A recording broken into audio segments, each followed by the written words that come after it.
Welcome. We will explain how airplanes are built in an airplane factory.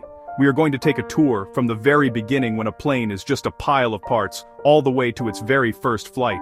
Airplanes are amazing, giant machines that soar through the sky, carrying people from one city to another, sometimes even across huge oceans. They don't just appear out of thin air, they are born right here, in a factory. Inside, you'll find thousands of people and lots of cool robots, all working like a giant team. An airplane factory is huge, sometimes as big as a small town. Their mission is to build one of the most complex machines on Earth, where every step is checked for safety.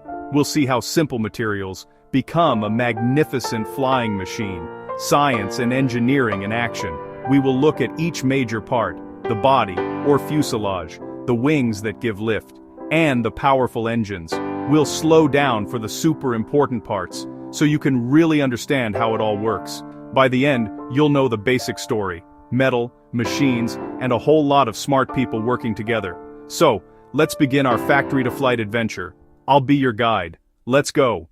First things first, what are airplanes made of? You can't just build a plane out of wood or plastic, right? It has to be incredibly strong to handle the forces of flight, but also as light as possible. If it's too heavy, it's hard to get off the ground and it uses a lot of fuel. For many years, the main material was aluminum, strong, but not too heavy. A perfect choice. Today, many airplanes use composites, super strong fibers mixed with resin. Think of it like making a cake. Mix flour, eggs, and sugar to get something new and delicious. Layers are laid in molds and baked in an autoclave. The result can be lighter than aluminum and just as strong, or stronger. Lighter planes need less fuel, which is better for our planet. Every piece is checked and double-checked. Ultrasound looks for tiny cracks you can't see with your eyes. It's like a chef tasting every ingredient before a big meal. Then giants cut aluminum with water jets or lasers. So precise. Composites are laid by people or robots, then cured.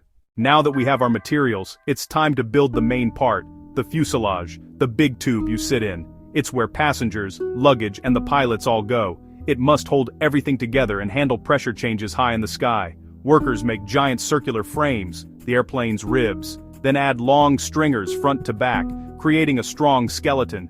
Curved panels of aluminum or composites are attached with thousands of rivets, bolts, and fasteners. Giant robots hold and rotate sections, others drill thousands of perfect holes. Skilled workers fit and align panels. Every rivet is inspected, every seam is sealed so the cabin can be pressurized. Teams cut window and door openings. Windows use layers of special strong acrylic to handle cold and low pressure.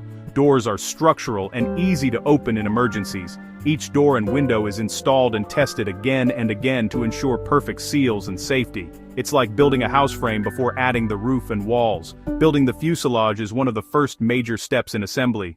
An airplane isn't going anywhere without its wings. They're marvels of engineering. The wing's special shape is called an airfoil.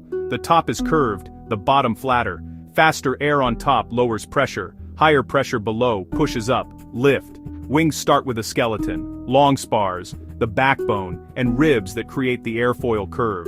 Then the skeleton is covered with skin, aluminum or composites. Inside, wings are mostly hollow, perfect for fuel. Linings and seals prevent leaks. Pipes and pumps feed the engines. Fuel is balanced to keep the plane stable. Wings also have moving parts, flaps and ailerons for control. Flaps extend for more lift at takeoff and landing. Ailerons move to roll the plane side to side. Cables, hydraulic lines, and electrical wires are routed through the wing. Final skin panels close it up.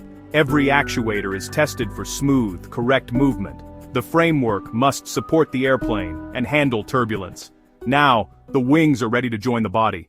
A plane can have lift, but it needs a push, thrust, from the engines. Air is sucked in, squeezed by a compressor, mixed with fuel, ignited, and blasts out the back. For every action, an equal and opposite reaction. Hot gas backward, airplane forward. Engines are built by specialized companies in super clean factories. From fan blades to turbines, every part is tested to survive heat, cold, and thousands of hours. Before going near a plane, engines run for hours at full power on test stands. At the factory, finished engines are mounted under the wing on strong aerodynamic pylons. A crane lifts the multi-ton engine into position. Massive bolts are tightened to precise torque and checked multiple times. Then comes high-tech plumbing and wiring. fuel lines from the wings, electrical harnesses for computers and sensors, and hydraulic lines. The team runs tests on the line, looking for leaks and verifying every signal. The powerhouse is now part of the plane. This is when it all comes together. We have a body, wings, and engines. How does the plane stay stable and fly straight? That's the tail, the empennage. The vertical fin acts like feathers on an arrow to stop yaw. The horizontal stabilizers keep the nose from pitching up or down. The rudder steers left and right. Elevators make the nose point up or down. They're connected by long cable systems or modern fly-by-wire electronics. The tail is built like wings, with spars, ribs, and skin.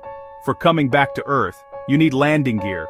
The airplane's legs and feet, wheels, tires, brakes, and shock absorbers. It must support hundreds of tons. Tires are filled with high-pressure nitrogen. In flight, the gear retracts to reduce drag and save fuel. Technicians install the gear in special bays and cycle it up and down repeatedly to ensure perfect operation. Safety is key. The outside is almost complete, but inside is a big empty shell. Now it's time to bring it to life.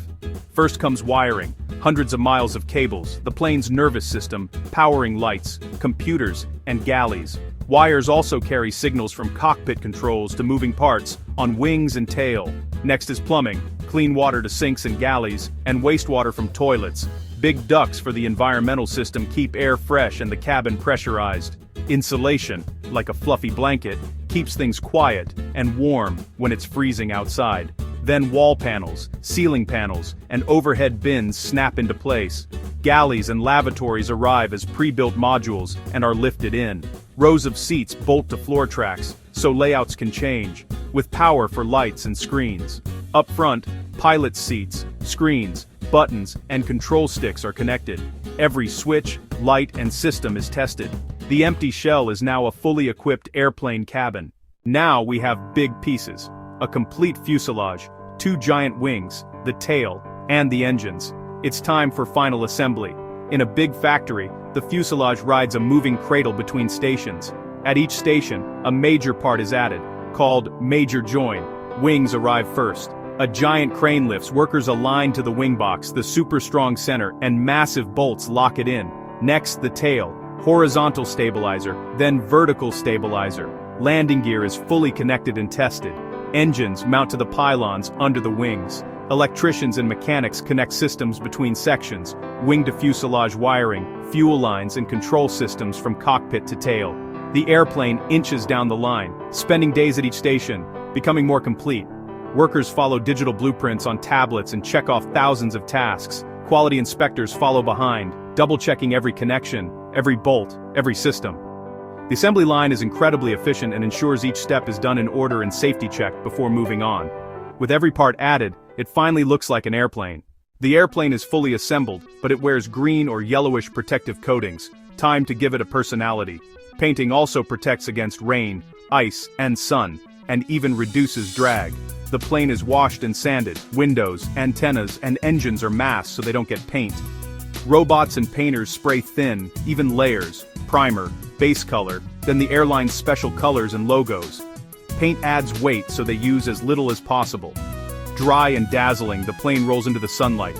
Almost ready. No passengers yet. First come ground tests. Technicians power systems, do engine run-ups with brakes on, and move every flight control again and again. They cycle the landing gear and look for any fuel or hydraulic leaks, like detectives searching for tiny clues.